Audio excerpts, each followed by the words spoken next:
সবাই জানেন আমি পাহাড় খুব ভালোবাসি, আর বিয়ের পর যখন হানিমুনের প্ল্যানের কথা উঠছিল তখন আমরা ঠিক করেছিলাম আমরা স্কুটি নিয়ে গোটা সিকিম ঘুরবো। তো আমার হাজব্যান্ড প্ল্যান মতো চলে এসেছিল শিলিগুড়ি পর্যন্ত, মানে এনজেপি পর্যন্ত। আর আমি আগের দিনই স্কুটি নিয়ে অলরেডি ওখানে ছিলাম। সকালবেলা ওকে রিসিভ করার পর কোথায় কোথায় গেলাম দেখুন। সামনেই করোনেশন ব্রিজ, তো ওখানে দাঁড়িয়ে আমরা একটুখানি এখন টিফিন করে নেব সকালে। আইটেম কী কী রয়েছে দেখতেই পাচ্ছ।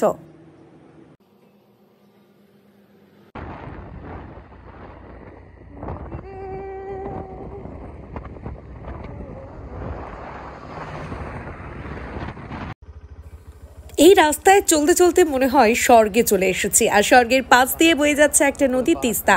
বর্ষাকালে যার ভয়াল রূপ দেখে তুমি শঙ্কিত হবে, কিন্তু এই সময় রূপটা ছিল দারুণ সুন্দর।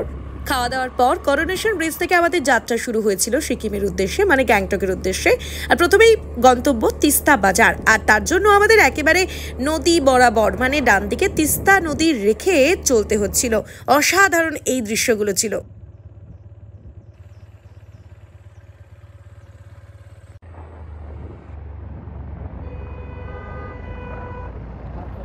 সিকিমের রেল লাইনের জন্য দেখছো কেমন কাজ চলছে, দেখলেই মনে হয় একটা বিশাল কর্মযজ্ঞ চলছে। সত্যি এর ভালো দিকের সাথে খারাপ দিকও আছে জানি, কিন্তু মনুষ্য সভ্যতা বিস্তারে বা মানুষের অনেক পাহাড় কাছে করার জন্য বা সীমান্তবর্তী এলাকাকে সুরক্ষিত করার জন্য কিন্তু এটা খুব জরুরি।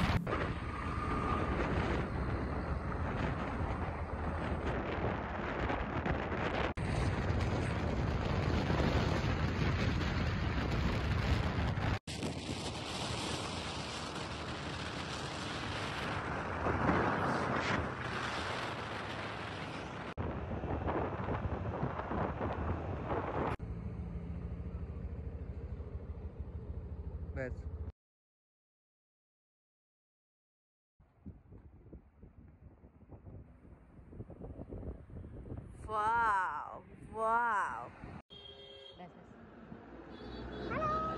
দাদা তোমার সাথে এসে দাঁড়িয়ে পড়েছে, দেখো ডান দিকে দেখো। কামড়ে দেবে কামড়ে দেবে, ভয় লাগে বাবা।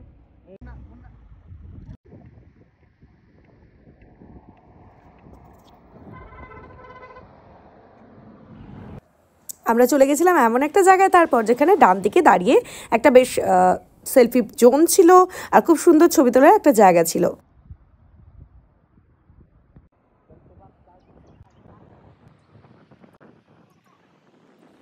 একদিনের মধ্যে পৌঁছতে হবে গ্যাংটক, তাই বেশি ছবি না তুলে এরপর চটপট রওনা হলাম আমরা। কিন্তু বিশ্বাস করো এই জায়গাগুলো ছেড়ে যেতে না একটুও মন চায় না।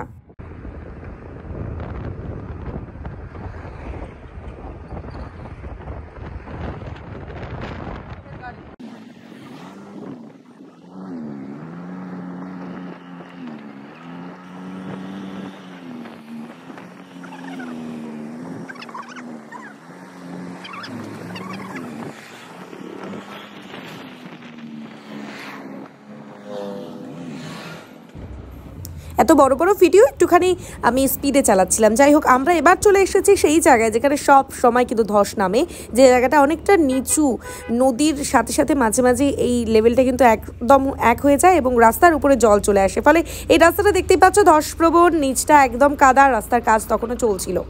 আর NH10-এর এই জায়গাটা খুব সাবধানে সকলকেই কিন্তু পারাপার হতে হয়, যখন তখন উপর থেকে কিন্তু ভেঙে পড়ে পাথরের। যদিও তোমাদের জানিয়ে রাখি, যারা এই মুহূর্তে সিকিম বা দার্জিলিং প্ল্যান করছো, NH10 যদি ব্যবহার করতে চাও এই মুহূর্তে কিন্তু NH10 তেমনভাবে ব্যবহার করতে পারবে না, অনেক রেস্ট্রিকশন, কারণ অনেকটা জায়গায় কিন্তু রাস্তা ভেঙে গেছে। তিস্তার ভয়াল রূপ এই মুহূর্তে দেখা যাচ্ছে, তিস্তা রাস্তার উপরে চলে এসছে। ফলে তোমরা কিন্তু লাভা লোলেগাঁওয়ের জায়গাটা ইউজ করতে পারো, ওই রাস্তাটা খুব ভালো হবে, এক্ষেত্রে তোমাদের রিস্ক অনেক কম। নাহলে এই রাস্তায় প্রচণ্ড রিস্ক কিন্তু বেশি, যদিও রাস্তাটা খুবই সুন্দর। এই দেখতে পাচ্ছ আমরা আগের বছর যাওয়ার সময় এই রাস্তাটা কীরকম ঠিক ছিল, কাজ চলছিল খুব দ্রুতগতিতে, বিআরও তরফ থেকে কিন্তু কাজ করা হয়, কিন্তু তা সত্ত্বেও এবছর কিন্তু এই রাস্তাটার এই জায়গাগুলো, তার সাথে সাথে আরও বেশ কিছু জায়গা কিন্তু একেবারে খুব খারাপ অবস্থা। এই রুটটা অ্যাভয়েড করো, আমি প্রেফার করবো এটাই।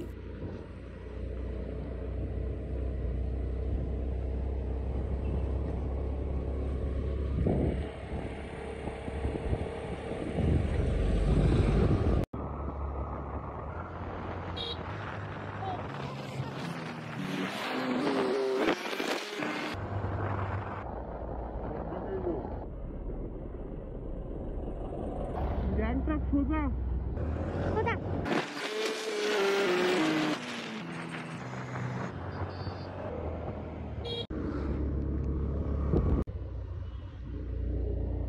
এইখানটা নাও। নিয়েছি চলো।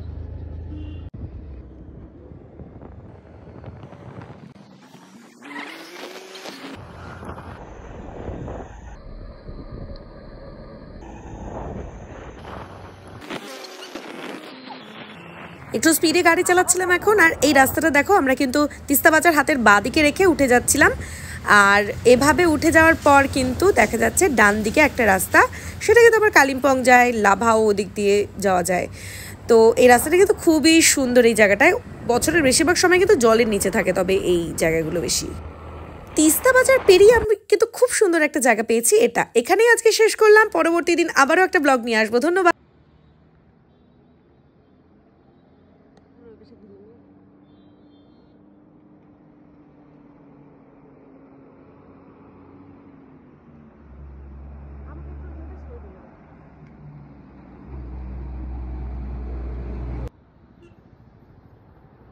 প্রকৃতির কি লীলা, হ্যাঁ, যেটা কি দারুণ লাগছে। দেখো সবচেয়ে বেশি ছোট ছোট যে গাছগুলো হয়েছে বেরিয়েছে।